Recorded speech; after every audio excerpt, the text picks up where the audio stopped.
देखिए, आज मैंने सोशल मीडिया में एक वीडियो देखा जिसमें एक पति जो है उसने बहुत गलत कदम उठाया और कदम उठाने के बाद उसने जो आरोपी बताए उस वीडियो में, वो अपनी पत्नी को और अपनी सास को मुख्य आरोपी बताया।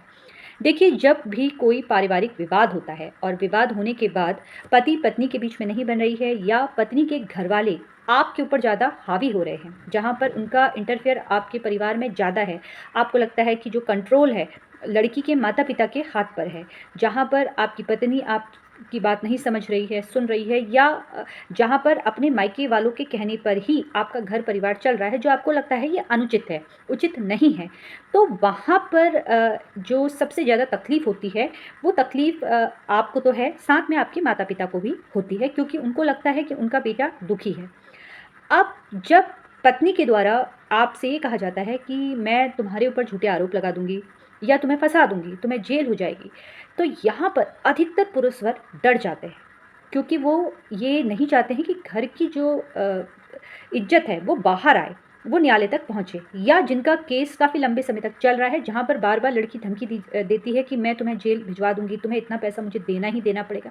तो ये जो घबराहट होती है आप लोगों की, जहाँ पर आप एकदम घबरा जा रहे हैं कि मैं अगर न्यायालय में जाऊँगा, कहीं जेल ना हो जाए, कहीं मेंटेनेंस ना बन जाए, मैं क्या करूँगा? देखिए, हर एक चीज़ का रास्ता होता है। अगर पारिवारिक न्यायालय से आदेश आपके पक्ष में नहीं आ रहा है, आपके खिलाफ आ रहा है, तो आप अपील कर सकते हैं, अपर कोर्ट में जा सकते हैं।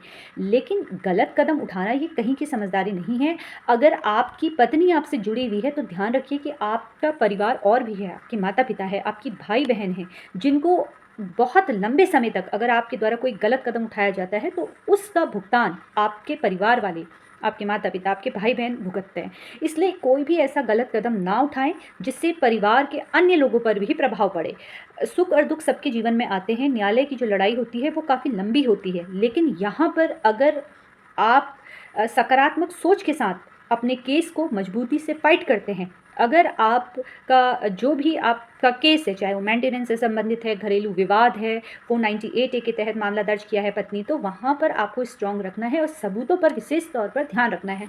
बजाय ये सोचने के कि मेरी पत्नी ने मेरे साथ ऐसा क्यों किया? ये सोचने के बजाय आप उन चीज़ों पे ध्यान दीजिए जिससे आपका केस मजबूत हो। ऐसा नहीं कि ये आप सोच रहे हैं कि मेरे साथ ऐसा पत्नी ने क्यों किया? ये सोच गलत है। जो हो गया सो हो गया। आगे को आपको देखना है, अपने केस पर काम कीजिए, वकील साहब के साथ अपने केस को अच्छे से पढ़िए और आप न्यायालय में जाइए और इस केस को आप अच्छे से अगर करते हैं, अगर केस अच्छे से पढ़ते हैं, तो वहाँ पर आपकी जीत एकदम निश्चित है, बजाय ये सारी चीज़ें सोचने कि मेरी पत्नी ने मेरे साथ ऐसा क्यों किया।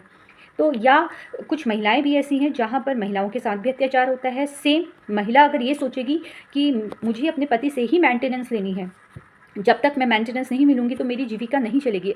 अगर आप इस तरह से अपने पति पे डिपेंड होंगी तो कभी सुखी नहीं रह पाएँगी। इससे बेटर ये है कि आप अपने बच्चे को देखिए और अपने लिए अलग काम आप ढूँढ सकती है, बजाय उस व्यक्ति के पीछे भागना जिसकी वैल्यू आपके जीवन में कुछ है ही नहीं। तो वहाँ पर आपको बहुत सकारात्मक सोच के साथ न्यायालय में आना है और अपने केस पर अच्छे से काम करना है। आप अपने वकील साहब से संपर्क कीजिए, उनसे बात कीजिए, उनसे जानने की कोशिश कीजिए और थोड़ा आपको सब्र रखने की ज़रूरत है और ऐसा कोई भी गलत कदम ना उठाएँ जिससे आने वाले समय में आपके परिवार वालों को पछतावा हो, दुःख हो और उसका भुगतान पीढ़ियों तक करना पड़े। इसलिए फ़िलहाल सकारात्मक सोच अपनी आपको रखनी है। धन्यवाद।